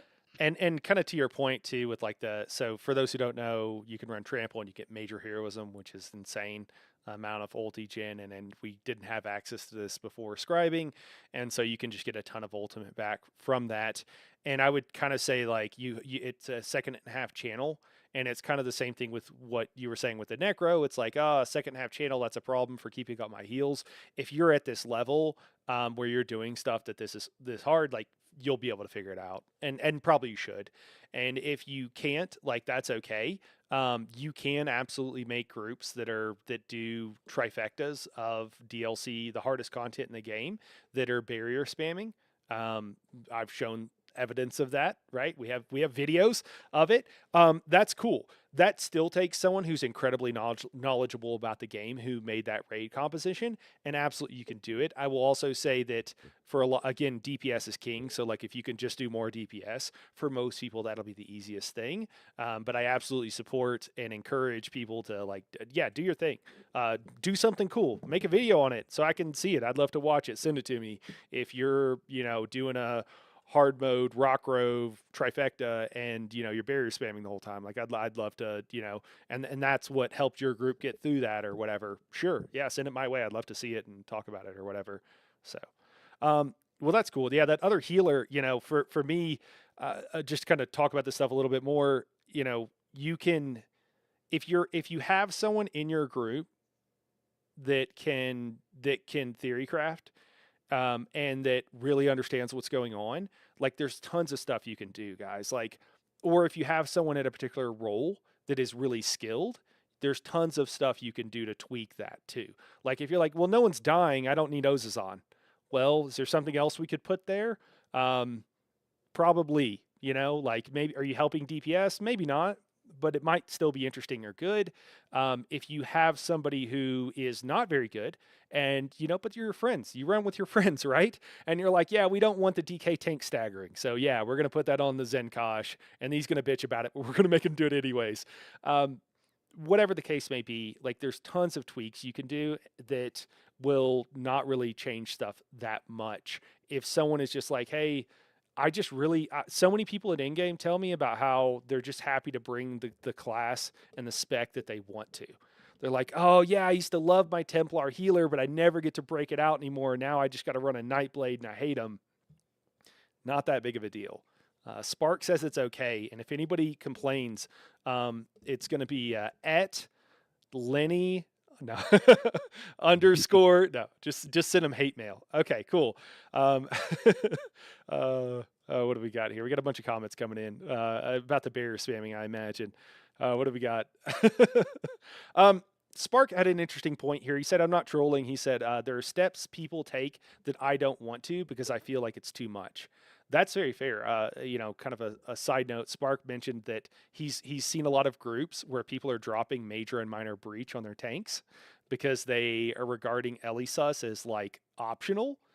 And so they're dropping major and minor breach, which to those of us, that's just like mind blowing that someone would do that if they're in a sweaty group. So, and that's what he's talking about, like groups that are, doing difficult things. What else we got here? Robert says, just depends on how much you abuse pearls. Daedric says, barrier spam Basai.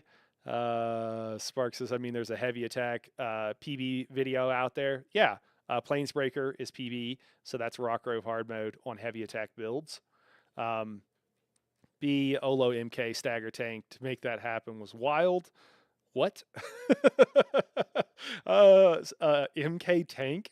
Wow, that's crazy. Okay.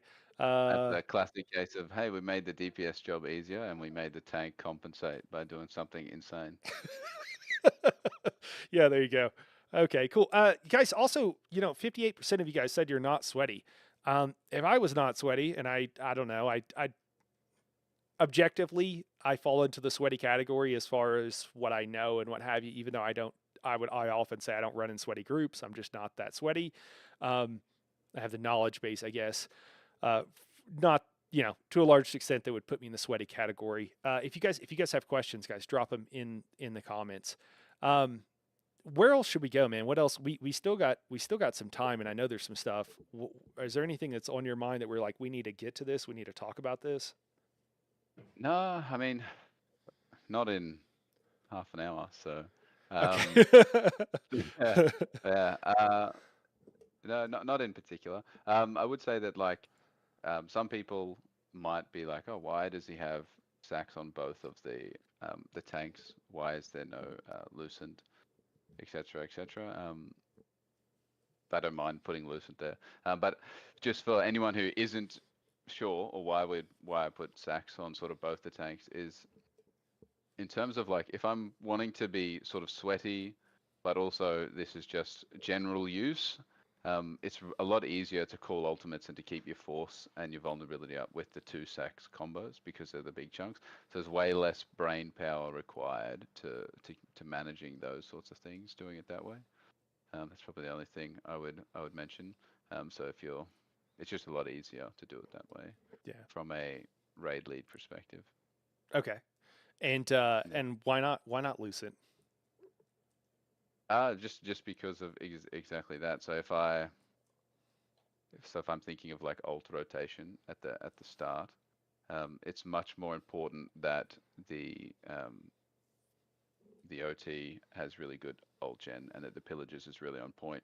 If I drop one of the sets of sacks in there, you can still maintain the force up times the whole way without the two sets of sacks. Um, but if I'm thinking of like a pug run where we might have a healer come in or an OT come in um, that isn't super on point with those things. Yeah. Um, Having the two sacks will make it a lot easier to manage. So it's nicer for like general use. Um, yeah. Cool. Glenn asks, best add-on for swapping gear these days. Seems like dressing room and alpha gear are not updated recently. What do you got us? I think I think everyone that I know, like, is just in Wizards. Like, Yeah. I used Dressing Room for a while, but Wizards seems better, and I still use Wizards. It's great. I don't think it really matters which add-on you use as long as you're comfortable with how it works. They all have pretty similar functions with like keybinds for gear swaps and things like that. Um, Wizards has a really nice function that at like the sweatiest of sweaty ends, you can just have a next button. So they will have like every single trash pull and like boss fight listed in their Wizard's wardrobe with all of the gear for each one, and they just click a button that immediately goes to the next in the list. Um, so then they don't have to keep in their head 50 keybinds. They can just dunk, dunk, dunk, next, next, next. Yeah.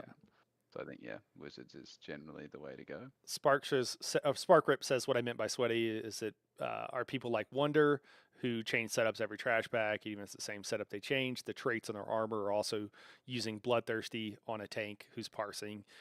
Dave asked a question. He said, "Is minor brittle an important debuff in sweaty groups?" Yes. Um, it's in a, like a in a sweaty scenario. So in a lot of so say the roster that I've listed here, where we've just got the EC and then the two sets of sacks, the brittle is a requirement to get the non crit classes. So there's some classes that have an inherent extra crit damage, and there's some that don't. So like the Sork, the Crow, the DK. The minor brittle is required to let those classes with the buffs you have hit the crit cap without having to change their CP. Um, yes. So short answer is yeah. uh, yeah, and I would definitely second that. Plague asks, can you talk about ulti rotations and advice for console? Yeah. I mean you could use this setup on console because it's a generally a pretty static ulti rotation. So it's basically the um, And Miles, can I ask you, the can I make that up into an infographic and put y- it out for people maybe after this and yeah in the next week or yeah so and put it out there? yeah Yeah, you could definitely do that. All right, cool, guys. Um, I'll put that out, and I'll make sure that I put Lenny's name on it, so you know who it is and kind of his general setup. It'll probably give me a couple days though. I take Sundays off. you know, yeah, so it'll generally be you would have your EC Crow Colo, and then you'd have your main tank, which is there in section as Warhorn to extend that Colo, and that'll assuming they're at full ult, which they should be when they get to a boss. So this is like at the start of a boss fight. Um, that'll give you 40 seconds of vulnerability and like 33 seconds of force. Um, your Pillagers healer would prop their Pillagers ult as well. So those three will all ult at the same time. The Necro will Colossus, main tank will Horn, the Pillagers um, healer will pop an ultimate. Can be whatever, doesn't actually matter in this situation. Generally, it'll be the barrier that gives you ult back when it expires. Um, and then sort of 30 seconds later, um, the Rojo healer can Horn to extend the force.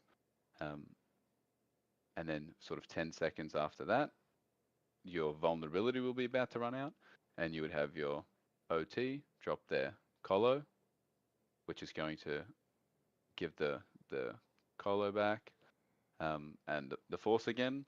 And then when that vulnerability starts to run out, you just repeat the cycle. So by that point, the EC Crow would Colo again, the main tank would Horn again, and the Pillagers would go again. And you're sort of on like that. That rotation just keeps going and repeating the whole way through.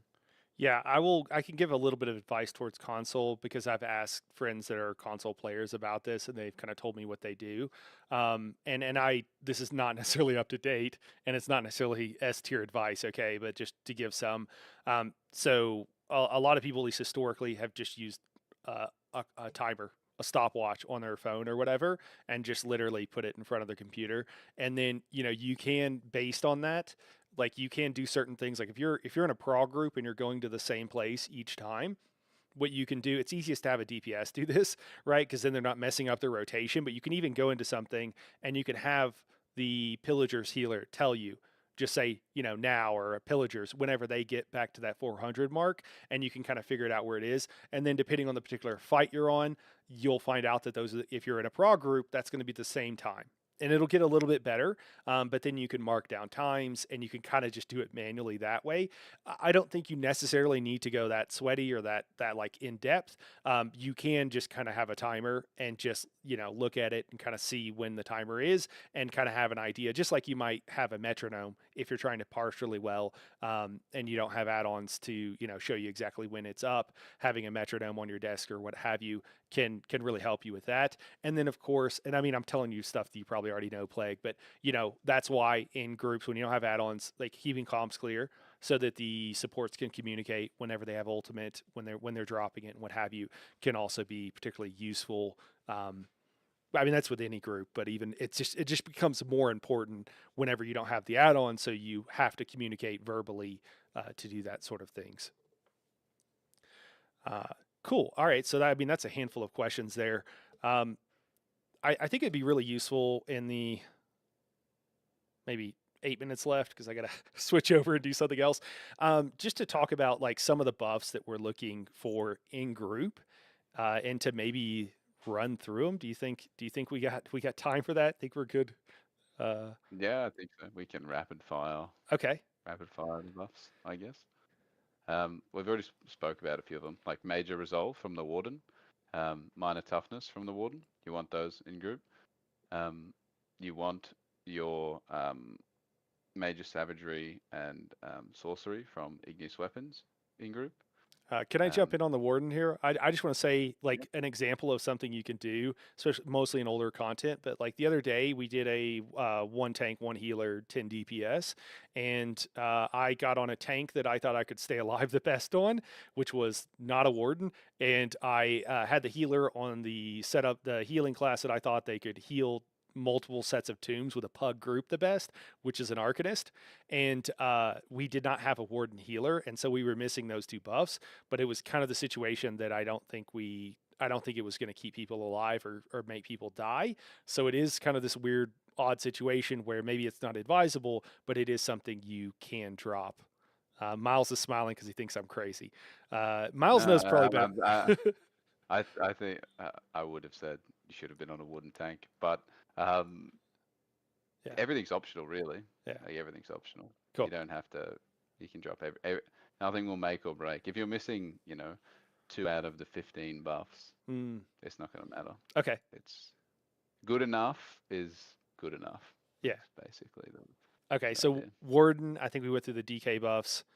A lot of people, including myself, used to think that we really needed a Nightblade because of the minor savagery. And this is something, this was huge. We probably should have covered this earlier, honestly. Um, or having a Sork for the minor prophecy, but you dropped some science on me about that. Yeah, you only need a Sork. Um, some tips people think because it basically comes down to the potions, like the crit potions, not giving both sides. And so if you're the thinking sort of historically, I guess, is that if you're forced to get your crit from a particular potion type and you don't have, say, like a camo hunter or something on your bar, Can then I need to dumb that down a little bit if you don't mind. yeah, Yeah, yeah, so the hybrid meta, I'll, guys. The hybrid meta, it's like a lot of stuff, gives you both of all things now. The thing is they never, and I probably will never finish doing that, and the main limiter is your potions. Apparently there's something about the code for doing potions that they don't give you both versions of those buff. They don't give you weapon power and spell power. They don't give you weapon crit and spell crit. So you have to pick one or the other. Continue. yeah. Um, Yeah, no, correct. So there's this thinking of like, oh, well, if I have to use my weapon power potions to get my crit, then I also need the weapon power version of the minor buff to benefit me, which would be the Nightblade. But in actual practice, um, all the classes bar the Sork, when they're in their sort of meta setup, actually have access to both of the crit bonuses, regardless of their potions. So there's probably not enough time to fully go into what that is for each of the classes. Sure. But essentially, all of them have a skill that they would typically either have on their front bar, being Camo Hunter, or they have a skill in their kit that is almost always there when they're in their optimum DPS setup that is providing both of those buffs. So it actually doesn't matter which minor one they get. The only exception is the sorcerer, who doesn't have that, generally speaking. But most of the time, so 95+% of the time, the sorcerer DPS that you have in your group is the MK Sork. And an MK Sork, in order to keep their sustain appropriate, actually runs the mag power potions. So they get the magicka side of their crit. So they benefit from their own passive. So you just essentially never need the Nightblade's passive, especially because the Sork, you want the Sork in group because of their ultimate buff and the fact that they work really well with MK as the support set. So it just works out to be that the Nightblade buff is almost never beneficial for anyone. It And, doesn't actually work. and if one patch the DPS gets shaken up a lot, some crazy stuff happens, this is one of those things you might want to revisit to, confirm that you've got it. Yeah, CTB there. says, See, yeah. "Good, So that's another thing that people do on like a Sork or things like that. A lot of times the Sork now has to run the scribing knife, or the Necro might be forced to do the same thing for one of the second passives in it, so the increased status effect chance or the martial damage. But then the third line on the scribing sill is actually just open for like player use. They can pick whatever they want, and Savagery and Prophecy is there as well. So there's really always the ability for people to get access to both. And then since the Sork's already in the group, the Nightblades one just becomes functionally redundant. Um, yeah. yeah." And yeah, that affix script, which is the third thing there, is often lackluster. So if you're wondering what to Yeah. run, there you go. Yeah, you have an option there. Do we have any last minute questions, guys? Excuse me. to throw out there. We got a couple minutes left. I will also say this, guys: if you like this kind of conversation and you want to see more of this, let me know. The best way to let me know is to drop a comment saying what you liked, what you didn't like. That gives me the most information. It sounds like I'm going to say this for engagement, guys. I really am just looking for feedback. You could DM me if you wanted. That's fine if you're in the Discord or something. But and then the other way is like leaving a like. I literally look at that, and usually you can see by views, but likes are also very important because sometimes things that get less views will get more likes, or we'll get the same number of views, but the one will get more likes. That tells me that people are more interested and found the information there more helpful. So give me feedback. I'm not Zoss. I will actually listen to your feedback and act upon it. I know that's crazy, but but it will happen. What else we got here? I asked a question about scribing in Wizards. Oh, I'm sorry. Um, Yes, Wizards does keep describing skills. I think I saw that one come up before. oh, They I'm were sorry, asking. Glenn. Yeah, Yeah. yeah, it does. It does. I didn't even know. I guess I didn't really even understand the question. Yeah, sorry, because I knew it does, but I haven't really tried the other things. I've just been using Wizards. What about Roles Command? Oh God. Uh, it's a nice buff. I know the one he's talking about. He's talking about Major Aegis from Rolls Command. Ah, It's a damage reduction of 10% for like using an ult.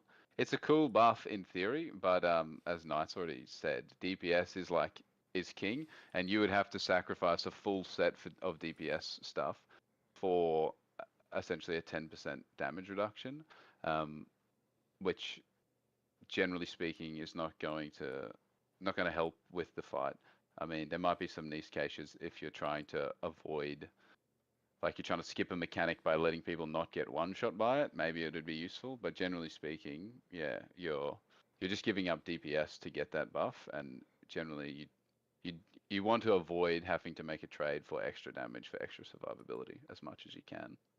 the plague gas should Naz be run on MT or one of the healers with And could you explain what Pillagers does? Um, Is that for me or for you? I'm asking it to you.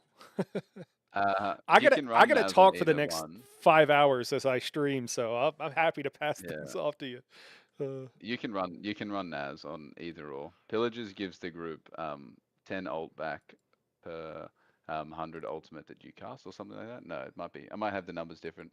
It might be 5 ult per 10. I don't know. Essentially, if someone has full pillagers, it gives the everyone in the group 100 ulti back um, from the person with pillagers casting it. So it helps your group generate ultimate at like a faster rate.